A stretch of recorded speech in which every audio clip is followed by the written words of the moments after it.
కార్యక్రమానికి స్వాగతం. మనం ఇప్పుడు నల్గొండ జిల్లా చిట్యాల మండలం తాళ్లవెల్లేముల గ్రామంలో ఉన్నాము. రైతు అజయ్ కుమార్ రెడ్డి గారు 4 ఎకరాల్లో నాటు సీతాఫలం సాగు చేస్తూ అంతర్ పంటగా మేకల కోసం దశరథ గడ్డిని పెంచుతున్నారు. దీనికి సంబంధించి మరిన్ని వివరాలు వారిని అడిగి తెలుసుకుందాం.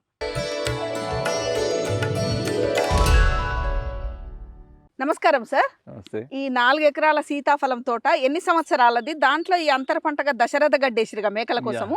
ఇది ఎప్పుడు చేసుకున్నారు? అంటే ఇట్లా వేయాలన్న ఆలోచన ఎట్లా వచ్చింది? ఓకే, ఇది 7 సంవత్సరాల క్రితం మేము దీంట్లో అన్ని ప్రయోగాలు చేసినాం. ఇది యాక్చువల్గా ఏంటంటే సున్నం రాయి నేల, ఇలా శుద్ధ ఉంటుంది. ఈ దీంట్లో నిమ్మ వేసిన, బత్తాయి వేసిన, మామిడి వేసిన ఒక సంవత్సరం తర్వాత చనిపోతున్నాయి, ఎల్లోయిష్ అయిపోయి. వాటికి అందవలసిన పోషకాలను అందని అది లైమ్, దాంతో లైఫ్ స్పాన్ దెబ్బతిని నష్టం అవుతుంది. అయితే మనం భూమికి తగ్గ పంట వేయాలనే ఆలోచనతోటి ఇది సీతాఫలం అనేది పుట్టల మీద, చెట్ల మీద, గుట్టల మీద పెరిగే ముండి రకం. ఎక్కడ పారేస్తున్నా లేచి బతికే మొక్క అది. అందుకే దీనికి తగ్గ పంట పెట్టాలి అనేది ఆలోచనతో 7 సంవత్సరాల క్రితం మన స్థానికంగా ఉన్న గ్రామ నర్సరీలలోనే ఫ్రీ ఆఫ్ కాస్ట్లోనే మొక్కలు తెచ్చి ఉచితంగానే ఇచ్చి మొక్కలన్నీ. మొక్క వరుసకు 12 ఫీట్లు, మొక్కకు 8 ఫీట్ల ఎడంతో నాటడం జరిగింది. మొదటి సంవత్సరం మటుకే సమ్మర్లో ఒక తడి, నీటి తడి 1-2 తాళ్ళు డ్రిప్ ఇవ్వగలిగితే, ఇంకా తర్వాత 30 ఏళ్ళ దాకా వాటికి ఏ నీళ్ళ లేకున్నా వర్షాకాలం స్టార్ట్ కాగానే బర్డ్ స్టిమ్యులేట్ అయ్యి కాస్తుంది. మళ్ళీ చలికాలంలో నిద్రావస్థకి వెళ్ళిపోతాయి మొక్కలు. అంతే. అందులో దీన్ని పశువులు కానీ, మేకలు కానీ, గొర్రెలు కానీ ఏది ముట్టుకోదు. ఇది సహజంగానే పెస్ట్ను కంట్రోల్ చేసే గుణం ఉంది దీని ఆకుల. దీని ఆకు కషాయాన్నే పెస్టిసైడ్ గా వాడుతున్నాం కాబట్టి దీన్ని ఏ ముట్టుకోవు. నేచురల్ ఫార్మింగ్ లో కూడా సీతాఫల ఆకు కషాయాలను కూడా వాడుతుంటారు. అంతే. దీనికి ఫెర్టిలైజర్ కూడా అవసరం లేదు బొత్తిగా. అందులో దీన్ని భూమిని కూడా ఉత్తగా ఎందుకు ఉంచాలి? ఒకటే పంట సంవత్సరానికి మనం నీటి తడులు ఇవ్వగలిగితే 2 పంటలు కూడా వస్తాయి, కత్తెర పంట కూడా వస్తుంది. కానీ అంత డిమాండ్ ఉంటలేదు దానికి, ఎందుకంటే అది మ్యాంగో ఈ బత్తాయి సీజన్ లో వస్తుంది కాబట్టి ఈ కాంపిటీషన్ ఇది తట్టుకోలేకపోతుంది, తట్టుకుంటలేదు. అందుకే మనం కత్తెర కాపు కాపియకుండా సీజనల్ క్రాప్ కాపించినప్పుడు ఎక్కువ దిగుబడి వస్తుంది.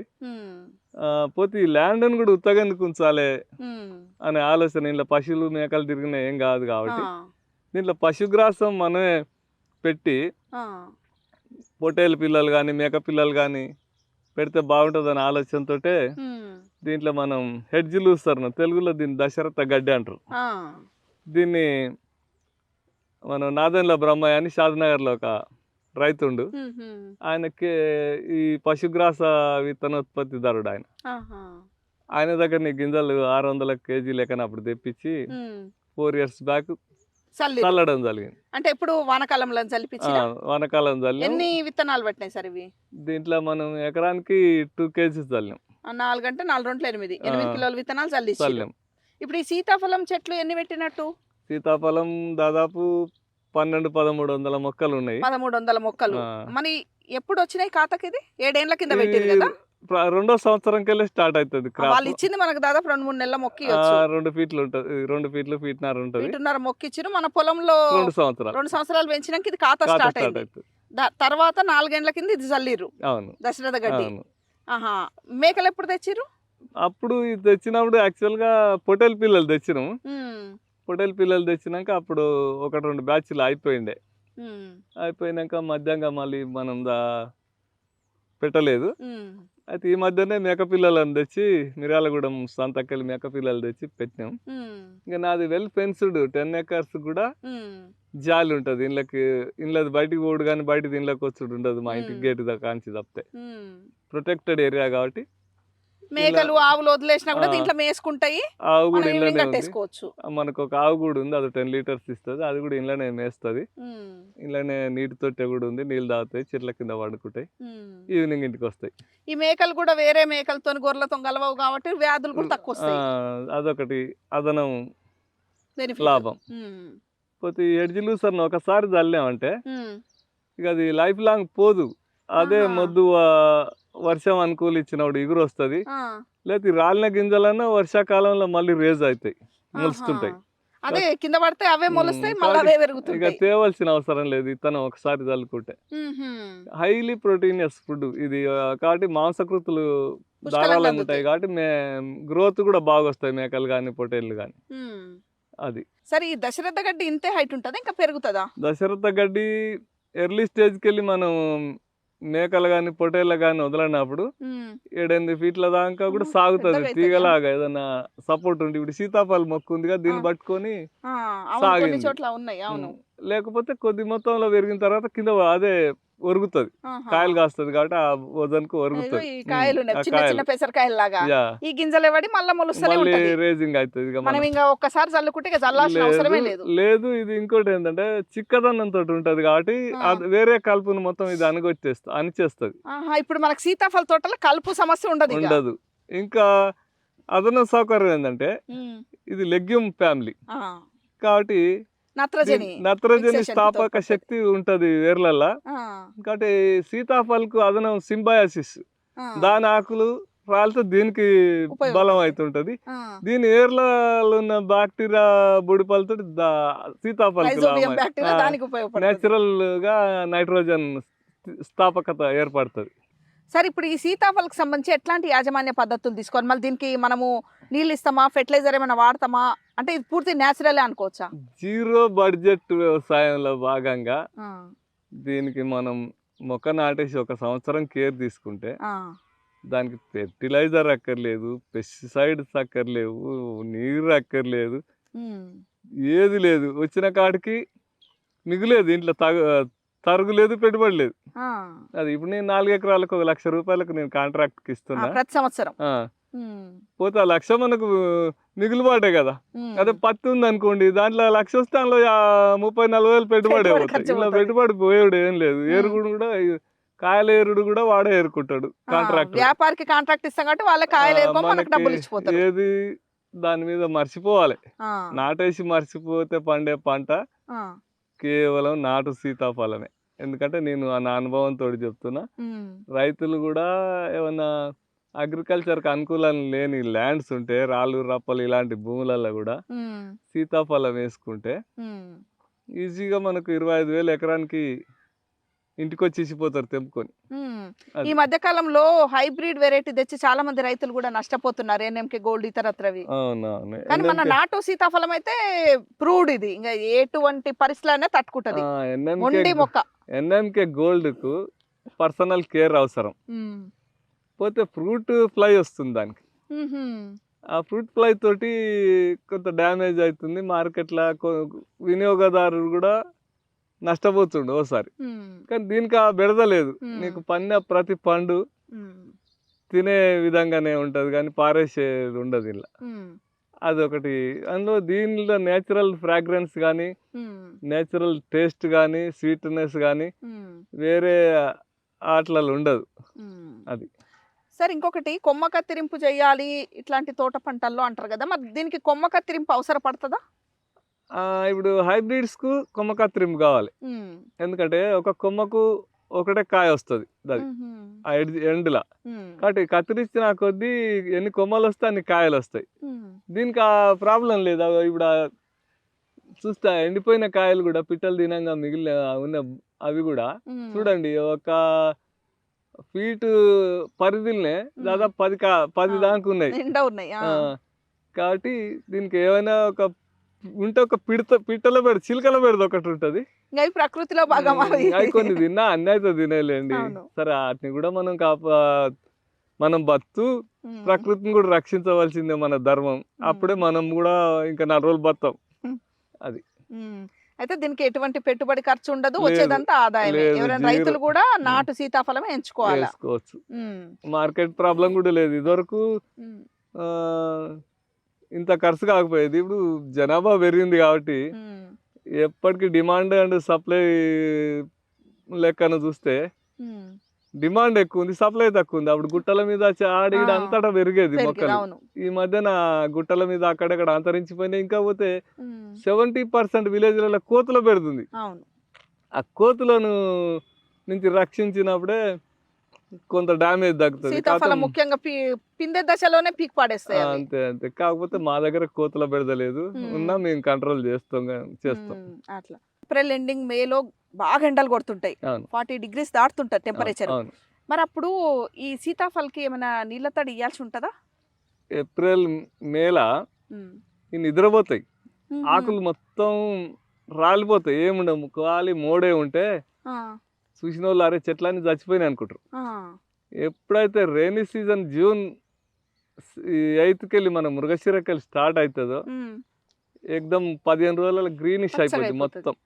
ఇంకా అప్పుడు తర్వాత మొగ్గొచ్చుడు, మనకు దసరా దీపావళి దీపావళి కాయలు వచ్చేస్తాయి. అంటే మనం ఎండాకాలం గట్టి ఎండాకాలంలో కూడా నీళ్ళు ఇవ్వాల్సిన అవసరం ఏం లేదు. అవసరం లేదు. నీళ్లు కడితే నష్టం అవుతుంది. ఎందుకంటే నీళ్ళు కడితే కత్తరకాయ వస్తుంది. అంటే ఇప్పుడు సీతాఫల్కి మనకు నీళ్ళ సదుపాయం లేని భూములలో కూడా సీతాఫల్ పెట్టుకోవచ్చు. వానాకాలంలో మొక్కలు పెట్టుకున్నామా అంటే ఇక ఒక్క ఫస్ట్ ఎండాకాలం మనం కుండలతో నీళ్లు పోసి సాధనే లేదు, డ్రిప్ అవసరం లేకుండా చిన్న మొక్కలు ఒక్క ఎండాకాలం కాపాడితే ఇక 30 ఏళ్ళ దాకా వాటికి ఎదురు లేకుండా బతాయి. అది ఏ మెయింటెనెన్స్ లేదు, కాయలు వచ్చినప్పుడు తెంపుకొని అమ్ముకోవడమే అంతే. ఏమన్నా పట్టణంలో ఉండు, నువ్వు ఢిల్లీలో అమెరికాలో ఉండు, ఆ సీజన్ లో ఆ బెరగాన్ని కుదిరిస్తే కథ. కొంచెం బీడు భూములు ఉంటాయి కదా, బీడు భూములలో ఇట్లా చేసుకోవచ్చు. చేయొచ్చు. ఇది మీది సున్నపు రాయి కలిగిన భూముల్ని ఇంత మంచిగా వస్తుందంటే ఇంకా మామూలు భూములలో అయితే నీళ్ళు లేకుండా ఇంకా బాగా వస్తుంది, ఇంకా మంచిగా వస్తుంది. సరే ఇప్పుడు ఈ దశరథ గడ్డి మరి ఎండాకాలంలో ఒకవేళ ఎండిపోదా? ఎండాకాలం పెట్టాలా దీనికి? ఎండాకాలంలో ఎండిపోద్ది, మనకు జీవాలు ఉంటాయి కాబట్టి నీళ్ళు పెట్టాలి. కానీ ఇప్పుడు మనం ఆ 2 నెలలు ఆపుతాం. నెల రోజులు అన్న కనీసం మేల ఆపగలిగితే ఇగురు ఆగుతుంది. ఓకే, మళ్ళీ జూన్కి వెళ్ళి ఒక నెలలనే ఆటోమేటిక్ వస్తుంది. అంటే మనము దీనికోసం కొంచెం ఇచ్చుకోవాలి తడి, ఇచ్చుకోవాలి. దీనికి ఇచ్చే తడి దానికి ఏమి ఇబ్బంది పెట్టదు, ఏం పెట్టదు. ఆ నెల దీనికి ఇచ్చే మేలు ఇవ్వద్దు అంతే. మేలో అంటే మేలో దీనికి ఇవ్వద్దా మనం నీళ్ళ తడి? దానికి ఇవ్వద్దు, సీతాఫల్కి ఇవ్వద్దు. మేలో అసలు ఎట్టి పరిస్థితుల్లో మేలో సీతాఫల్కి నీళ్ళు ఇవ్వద్దు, బాగా అది ఇబ్బంది పడాలి. అంతే అంతే, పడ్డప్పుడే ఇగురు వస్తుంది అంతే. అయితే మరి అప్పుడు మనం మేకలకు ఎట్లా మరి మేత? ఒక నెల రోజులు ఆ కట్టెలు అది ఏకదం ఎండిపోదు కదా, ఆ నెల రోజులు నడుస్తాయి. ఇంకోటి అక్కడ సుబాబులు కూడా ఉన్నాయి, వాటి ప్రత్యామ్నాయం సుబాబులు ఉన్నాయి కాబట్టి ఒక రోజు ఒక 4 చెట్లు కొట్టేస్తే అయిపోయి. ఎండాకాలం వాటిని కాపాడుతున్నాం సుబాబులు. చెట్టు ఆకో తినుకుంటూ ఉంటది. అంతే అంతే. సీతాఫల ఆకు జోలికైతే పోదు, నువ్వు నోట్లో పెట్టినా బయటకు ఎలాగ వస్తుంది తినేది. సరే ఇప్పుడు సీతాఫల్ పువ్వు పూసే టైంలో కొంచెం పిందే సమయంలో పిందె డ్రాప్ కాకుండా లేకపోతే కాయ మంచిగా రాకుండా ఏమన్నా పిచికారీలు కానీ బలానికి కానీ ఏమైనా వేయాలా? ఏమొద్దా? డ్రాప్ అయితేనే మంచిది. ఎక్కువ కాయలు కాస్తే సైజు రావు. కాయ తక్కువ కాసింది ఇంకా కొన్ని తెంపేస్తేనే మంచిది. నా సలహా ఏంటంటే కాయలు ఇప్పుడు ఒక్క కొడుకున్న చూడు, 10 మంది పిల్లలు ఉన్న చూడు, పోషణ అందదు కదా, ఇది కూడా అంతే. కాబట్టి మనం డ్రాప్ అయితే అని బాధపడవలసిన అవసరం లేదు, మస్తు వస్తుంది. పోతే దీనికి ప్రధానంగా ఒకటి పిండి నెల కాయల మీద, కాయల కండ్ల దాన్ని కుంకుడుకాయ రసం, సింపుల్ టెక్నిక్.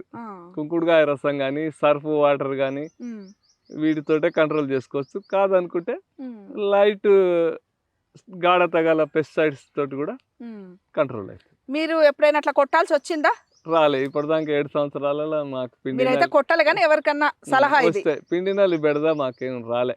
ఎవరికైనా వచ్చినా ఈ సలహా పాటిస్తే దాన్ని రక్షించుకోవచ్చు పంటని. Cheap and best. ఎవరైనా సీతాఫల్ పెట్టాలి అనుకున్న వాళ్ళకి మీరు ఇచ్చే సలహా సార్? సీతాఫల్ పెట్టాలనుకున్న రైతులు ఏ సంశయం లేకుండా పెట్టొచ్చు. ఇంకోటి ఇక్కడ స్థానికంగా ఉండవలసిన అవసరం లేదు. వాళ్ళ భూమి ఇక్కడ ఉంటే వాళ్ళు ఎక్కడ ఉన్నాయని లేదు. ఒక సమ్మర్ పోషణ చేసి దున్నకున్నా ఉత బీడు వదిలినా, ఎందుకంటే బీడు భూములనే ఉండే కాబట్టి బీడు వదిలినా న్యాచురల్గా అయ్యే పెరిగిపోతాయి. ఆఫ్టర్ 2.5 years వెళ్ళి ప్రొడక్షన్ స్టార్ట్ అవుతుంది. ఒక తరం వెళ్ళిన దాకా కూడా అవి మననే పోషిస్తాయి. ఒక సమ్మర్ మనం పోషిస్తే ఓ 30 ఏళ్ళు అవి మనని పోషిస్తాయి.